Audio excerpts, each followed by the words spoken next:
Subscribe कीजिए तेजस education point channel को और बेल आइकन दबाना ना भूलें ताकि मेरी लेटेस्ट एजुकेशनल वीडियोस पहुंच सके आप तक सबसे पहले। Hello dear friends and students, आज जो टॉपिक हम डिस्कस करने वाले हैं वैसे तो थंबनेल देखकर आप समझ ही गए होंगे, तो चलिए ब्रीफली समझते हैं कि आज हम किस टॉपिक को डिस्कस करने वाले हैं। आज जो टॉपिक हमने डिस्कस करने के लिए चूज किया है वो है क्लास 12 से, और उसमें पॉलिटिकल साइंस की जो बुक है जिसको हम पार्ट 1 या समकालीन विश्व राजनीति के नाम से भी जानते हैं, और इसमें हमने 3rd चैप्टर को चूज किया है। तो चलिए शुरू करते हैं आज की क्लास मेरे यानी कि लेक्चरर उदय कुमार के साथ।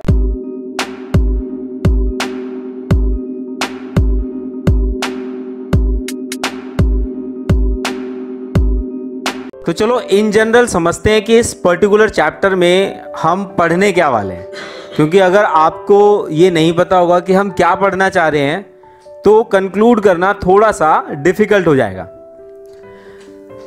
यहां पर आपके लिए 2 वर्ड्स आ रहे हैं बार बार, एक अमेरिका और एक वर्चस्व।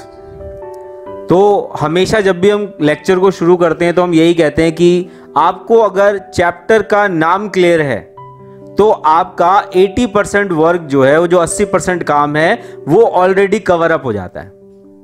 अगर आपको चैप्टर के नाम का मतलब पता है तो आप जो है वो क्या कर सकते हैं, उस चैप्टर को और अच्छे से समझ सकते हैं। तो यहां पर अमेरिका की बात की जा रही है और किसकी बात की जा रही है, वर्चस्व की।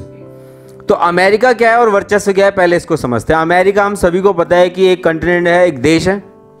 अमेरिका क्या है, एक देश है या एक महादेशों का गठबंधन है या एक महादेश है। हाँ, महादेशों का गठबंधन कैसे हो सकता है, देशों का गठबंधन होगा ना।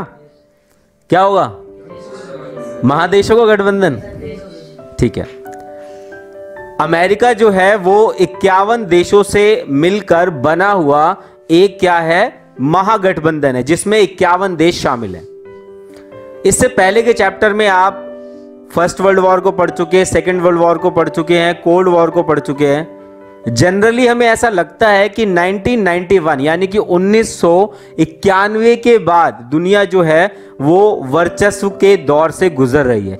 लेकिन अगर हम एक्चुअल फिगर की बात करें तो एक्चुअल फिगर में आफ्टर 1945 जब अमेरिका ने जापान के 2 शहर हिरोशिमा और नागासाकी पर जब बम गिराया था, दुनिया तभी से वर्चस्व में जी रही है। बात समझ में आ गई। वर्चस्व का मतलब क्या है कि जब इस पूरी दुनिया में शक्ति का एक ही केंद्र हो। कोल्ड वॉर में आपने क्या देखा, शक्ति के 2 केंद्र थे, एक तरफ अमेरिका और दूसरी तरफ यूएसएसआर।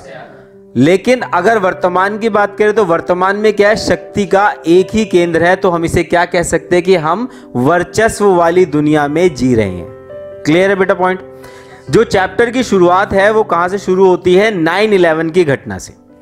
9/11 की घटना हम ऑलरेडी कई बार इसको डिस्कस कर चुके हैं, तो इसको एक बार श्रिंक करके समझते हैं। तो 19 अपहरणकर्ताओं ने अमेरिका के 4 व्यावसायिक विमानों का क्या किया, उन पर कब्जा किया और उनको 4 डिफरेंट प्लेसेस पर ड्रॉप किया। ठीक है, जो पहले 2 विमान थे उन्हें अमेरिका के वर्ल्ड ट्रेड सेंटर के उत्तरी और दक्षिणी छोर से टकराया गया। अब कितने बच गए, 2 विमान बच गए। उनमें से एक विमान को कहां गिराया गया, पेंटागन पे। पेंटागन क्या है, अमेरिका का रक्षा विभाग है, इस जगह पर गिराया गया। और जो चौथा विमान था उसे अमेरिका की कांग्रेस पर गिरना था, लेकिन किसी तकनीकी खराबी के कारण वो वहां पर नहीं गिर सका। इस पूरी घटना को ही हम किस नाम से जानते हैं, 9/11 के नाम से जानते हैं। अमेरिका में जो डेट लिखने का पैटर्न है वो इंडिया से डिफरेंट है। जैसे हम इंडिया में कैसे लिखते हैं, डेट, मंथ और ईयर, यानी कि DD, MM और YY।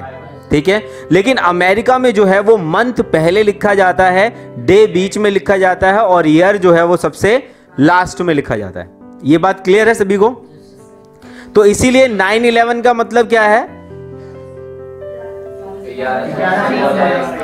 सितंबर 11, 2001। तो यहां से आपका जो 1 मार्क का क्वेश्चन है कि 9/11 की घटना कब घटित हुई थी, तो आप क्या लिखेंगे, 11 सितंबर 2001, क्योंकि अमेरिका में मंथ पहले यानी कि माह पहले लिखने का प्रचलन है। क्लियर है बच्चे ये पॉइंट। उसके बाद आगे बढ़ते हैं तो ये जो पूरा चैप्टर है, ये 9/11 की घटना जो है ये कुछ सेक्टर से होके गुजरती है। मतलब ऐसा नहीं है कि 9/11 की घटना एकदम से हुई थी।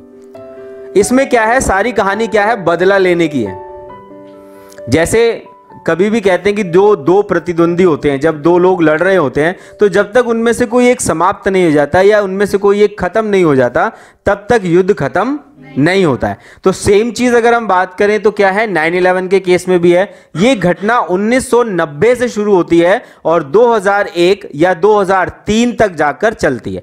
आज की क्लास में बस इतना ही। मिलते हैं आपसे नेक्स्ट क्लास में।